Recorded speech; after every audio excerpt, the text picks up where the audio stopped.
For 13 years, the man who killed at least 7 women lived 4 miles from where he left their bodies. He wasn't hiding in the woods. He was renting office space in Manhattan, coaching his daughter's sports team, and filing permits with the same county that couldn't find him. This is the story of Rex Heuermann and the Gilgo Beach killings, one of the longest-running unsolved serial murder cases in modern American history. Until it wasn't.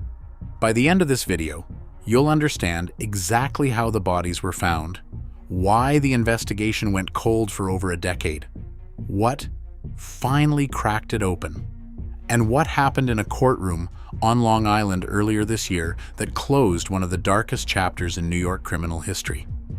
But this isn't just a story about catching a killer. It's a story about what happens when the people most likely to be believed as victims are the people least likely to be looked for. Keep that in mind. We're going to come back to it. Here's the shape of it. Between 2010 and 2011, the remains of multiple women were discovered along Ocean Parkway near Gilgo Beach, Long Island, a remote, marshy stretch of highway. Eventually, 11 sets of human remains would be recovered from that area over the following years. For over a decade, the case went nowhere.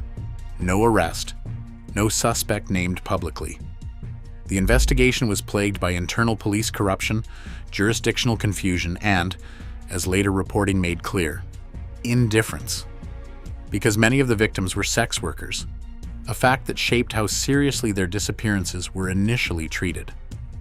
Then, in 2023, a Manhattan architect named Rex Heuermann was arrested, identified through a combination of cell phone data, a burner phone, DNA from a pizza crust, and a strand of hair. In April of this year, he pleaded guilty to murdering 7 women and admitted to an 8th killing dating back to the 1990s. In June, he was sentenced to life in prison without the possibility of parole. That's the outcome. What took 13 years to get there is where this story actually lives. In December 2010, a canine unit searching for a missing woman named Shannan Gilbert made a discovery nobody was looking for. Along a lonely stretch of Ocean Parkway, near Gilgo Beach, they found human remains. Then more again. Within days, the remains of 4 women were recovered, wrapped in burlap, all within close proximity to one another. They became known publicly as the Gilgo Four: Maureen Brainard-Barnes, Melissa Barthelemy, Megan Waterman, and Amber Lynn Costello. All were young women who had worked as escorts, advertising through the same online platform. All had gone missing between 2007 and 2010. Searches continued in the following months. More remains surfaced, some clearly connected to the same location and pattern, others more ambiguous, including the partial remains of a toddler and an unidentified woman who would not be named for another 15 years. Here's the detail that should unsettle you before we go any further. 2 of the eventual victims, Sandra Costilla and Karen Vergata, had actually been found years earlier, in 1993 and 1996, more than 60 miles apart in different jurisdictions entirely. Nobody had connected them to Gilgo Beach at all. Nobody had connected them to each other. The killer wasn't just working in one place. He was working across decades and across county lines, and the system built to catch him wasn't built to see that pattern. He wasn't hiding. The system just wasn't looking in the right shape. To understand why this case sat cold for 13 years, you have to understand what was happening inside the agency that was supposed to be solving it. The Suffolk County Police Department, during this exact window, was dealing with its own internal rot. The department's police chief at the time, James Burke, was later convicted federally, not for anything related to Gilgo Beach, but for beating a handcuffed suspect and then orchestrating a cover-up. He went to prison. The agency's credibility, and arguably its operational focus, was compromised from the inside during the very years this investigation needed it most. Meanwhile, The victims themselves were being investigated through a lens that mattered enormously. Because most of the known victims were sex workers, initial theories, media coverage, and, by multiple later accounts, even the intensity of the investigation itself, were shaped by assumptions about who these women were, rather than urgency about who had taken them. Consider what that means practically. Tips went uninvestigated. Evidence sat in evidence lockers without full forensic follow-through. A task force was formed, disbanded, and reformed, with each transition losing institutional knowledge. This is the part of true crime stories that rarely gets its own chapter, but it should, because it's the actual mechanism of how a killer operates for over a decade without detection. It's rarely genius. It's far more often a gap, jurisdictional, institutional, or social, that a person exploits, whether he understands he's exploiting it or not. He wasn't hiding. He was operating inside a blind spot the system had built for him. The case's second life began in 2022, when Suffolk County District Attorney Ray Tierney took office and reopened the task force, this time bringing in the FBI and pulling investigators from outside the original compromised chain of command. The new team went back to basics: cell phone tower data. If the killer had been in contact with victims near the time of their disappearances, and if he'd traveled to Gilgo Beach to dispose of remains, his phone, or a phone tied to him, would have pinged the same towers at the same critical windows, years apart. That search surfaced a pattern: a burner phone, used sporadically, that had been in contact with several of the victims before their deaths, and that had traveled through the Gilgo Beach corridor multiple times.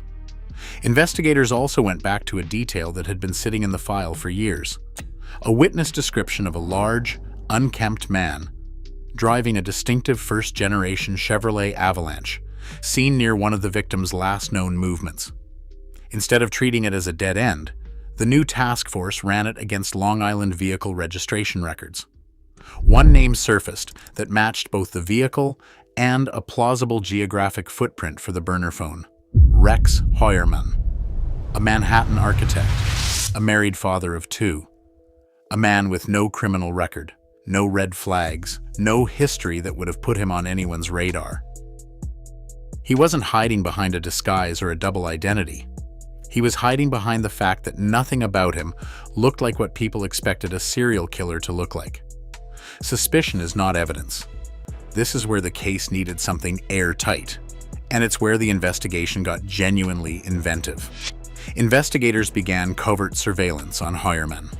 They needed his DNA without alerting him, because if he realized he was a suspect, 13 years of patience meant he could simply stop, destroy evidence, and disappear into the same blind spot that had protected him all along.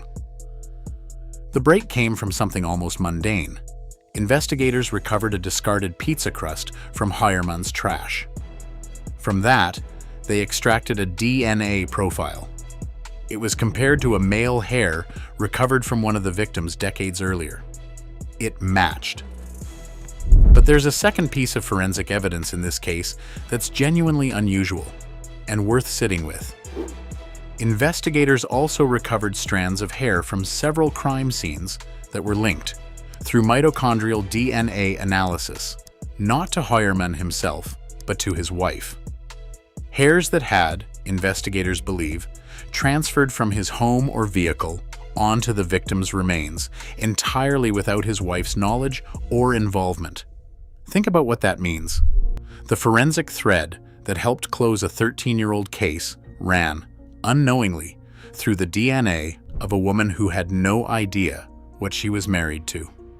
On July 13, 2023, Rex Heuermann was arrested outside his Manhattan office. Here's the detail that makes this case land differently than a lot of serial killer stories. There was no manifesto, no cabin in the woods, no history of animal cruelty that made the neighbors whisper in hindsight. Rex Heuermann ran an architecture and design firm in Manhattan.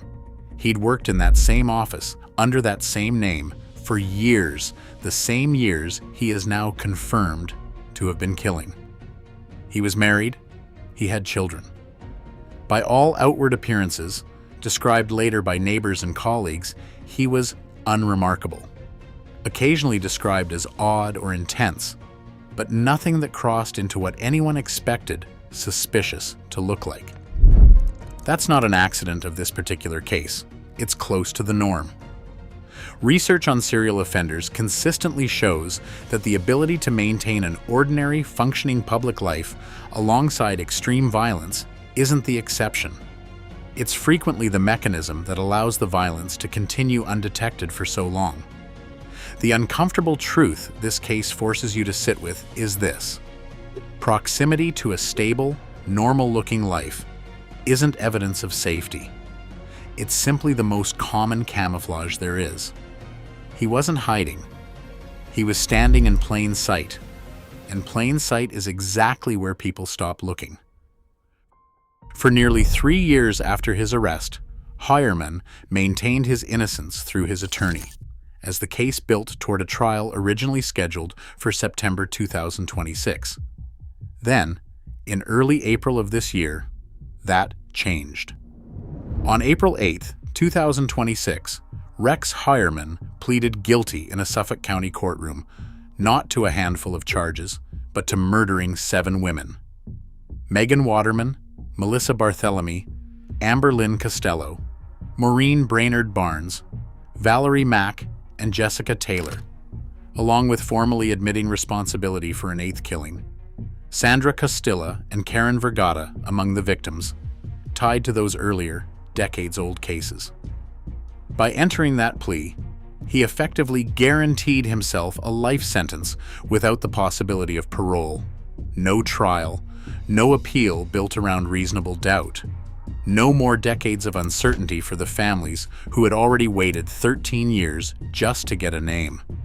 On June 17, 2026, that sentence was formally handed down. Family members of his victims stood in that courtroom and spoke directly to him, after decades of being, in some cases, doubted, deprioritized, or simply unheard by the system meant to protect their daughters, sisters, and mothers. They were finally in a room where the person responsible had to sit and listen. That moment, more than the arrest, more than the plea itself, is arguably the actual ending of this story. Not because it undoes anything. It can't. But because it's the first moment in this entire case where the people who were failed for over a decade were finally unambiguously believed. So, what do you actually take from a case like this, once the sentence has been handed down and the courtroom has emptied out?